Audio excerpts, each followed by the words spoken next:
Hello friends, welcome to pebbles. நான் உங்கள் கோபி சுதா. துன்பங்களை நீக்கும் துர்க்கை வழிபாடு, அதாவது இழந்ததை திரும்ப பெறும் சங்கரி தேவி. நவராத்திரி 2ஆம் நாள் நம்ம செய்ய போகிறது பாசிப்பருப்பு பாயாசம் காராமணி சுண்டல். இப்போ எப்படி செய்கிறதுன்னு பார்க்கலாம். இது 150 கிராம்ஸ் அளவுக்கு நம்ம பாசிப்பருப்பு எடுத்துருக்குறோம். இதை பச்சை வாசம் போகிற வரைக்கும் வறுத்துக்கலாம். இது கொஞ்சம் நல்லா வாசம் வரணும், அப்போ தான் அந்த பாயாசத்தினோட டேஸ்ட் நல்லாயிருக்கும். இல்லைன்னா பச்சை வாசம் அடிக்கும். இதை ஒரு 2 விசில் விட்டு எடுத்துக்கலாம். நல்லா வறுத்துட்டு இந்த அளவுக்கு வறுத்தாலே போதும். இப்போ ஆஃப் பண்ணிக்கலாம். ஆஃப் பண்ணிவிட்டு ஒரு குக்கரில் மாற்றிக்கலாம். இதில் ஃபஸ்ட்டு தண்ணி ஊற்றிட்டு ஒரு 2 விசில் விட்டு எடுத்துக்கலாம். இது நம்ம ஆட் பண்ணியிருக்கிறது ட்ரிங்கிங் வாட்டர் தான். இதுக்கு ஒரு 3 டம்ளர் அளவுக்கு தண்ணி விட்டுருக்குறோம். இதை 2 விசில் விட்டு எடுத்துக்கலாம். பாசிப்பருப்பு வெந்துருச்சான்னு பார்க்கலாம். பாசிப்பருப்பு நல்லா வெந்துருச்சு. இது நல்லா ஒரு கரண்டியில் இந்த மாதிரி குழச்சி விட்டுக்கோங்க.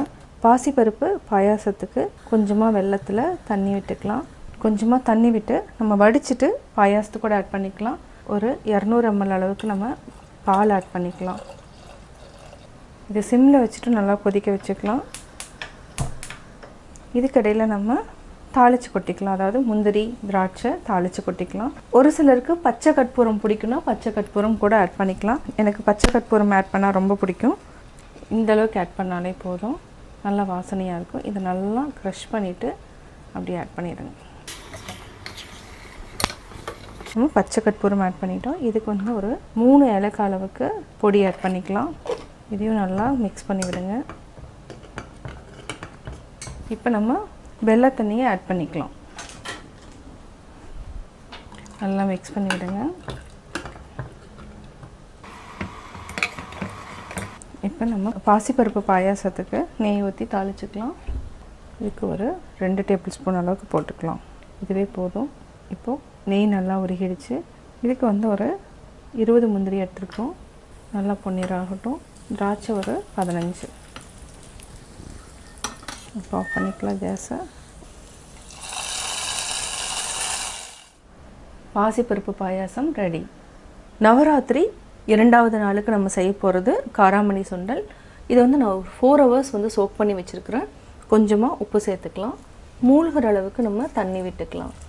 இப்போ நம்ம 2 விசில் விட்டு எடுத்துக்கலாம். தேவையான உப்பு போட்டுட்டோம்.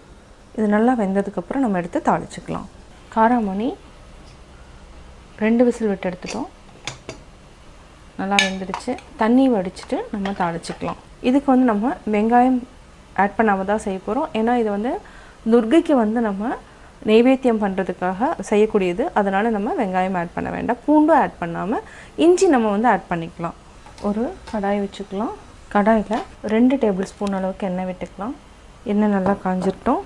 காஞ்சதுக்கப்புறம் 1/4 டீஸ்பூன் கடுகு, 1/2 டீஸ்பூன் உளுத்தம்பருப்பு. இதுக்கு நம்ம துருவன இஞ்சி போட்டுக்கலாம்.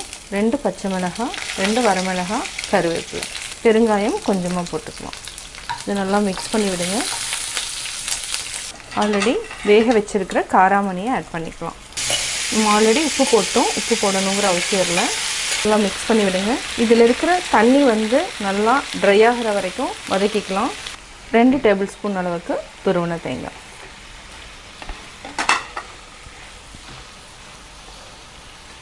இப்போ நம்ம மூடி வச்சுக்கலாம். அதாவது காராமணியில் இருக்கிற தண்ணி ட்ரை ஆனதுக்கப்புறம் நம்ம ஆஃப் பண்ணிக்கலாம். இப்போ தண்ணி நல்லா ட்ரை ஆகிடுச்சு. இப்போ நம்ம ஆஃப் பண்ணிக்கலாம். நெய்வேத்தியத்துக்கு வேறு பாத்திரம் எடுத்துக்கலாம். காராமணி சுண்டல் ரெடி. நவராத்திரி 2ஆம் நாள் பாசிப்பருப்பு பாயாசம் காராமணி சுண்டல் எப்படி செஞ்சீங்கிறத பார்த்தீங்க. நீங்களும் வீட்டில் ட்ரை பண்ணி பார்த்துட்டு உங்களுடைய கமெண்ட்ஸ் எனக்கு சொல்லுங்கள். பிடிச்சிருந்தா லைக் பண்ணுங்கள். மறக்காமல் சப்ஸ்கிரைப் பண்ணுங்கள்.